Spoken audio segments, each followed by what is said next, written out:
In all of my travels, I can't remember waking up in such a young city. I want to find out how Tel Aviv grew out of the old seaport of Jaffa. I'm meeting Thomas Schluch at the monument to the city's founders, his ancestors. Thomas, if I understand correctly, your great-grandfather was one of the founders of Tel Aviv. Tell me about that. That's right. The Schluch family was one of the first founders of Tel Aviv. The story starts 170 years ago when they came here from Northern Africa. They took part in the construction of the first Jewish city in the world, Tel Aviv.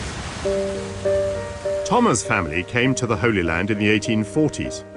40 years later, Jews fleeing anti-Semitic riots and massacres called pogroms in Russia and Eastern Europe began to arrive in a wave of immigration known as the First Aliyah. The ancient biblical name for the Jewish homeland is Zion, and from 1897, the idea of creating a Jewish national home in Palestine spawned a political movement known as Zionism. It grew strongly at the turn of the 20th century as further European pogroms propelled a second wave of Jewish refugees towards these shores. Their first new city was Tel Aviv. It was founded in 1909. Tell me how it happened. Oh, it's a magnificent story. 60 Jewish families bought a huge lot of land, which they parceled out between them in a lottery. They took 120 seashells. Each family drew 2 seashells, and eventually they parceled out the land between them.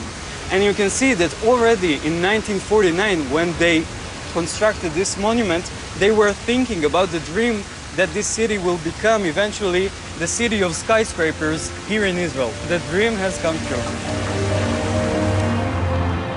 Successive migrations of hundreds of thousands of Jews were to cause unrest and discontent among the native Arab community. And as the Jewish population grew, so a momentous cultural shift began to take place in the Holy Land. This beautiful square is named after Chaim Nachman Bialik, the national poet of Israel. A century ago, he gave the Jewish people both their rhyme and their reason.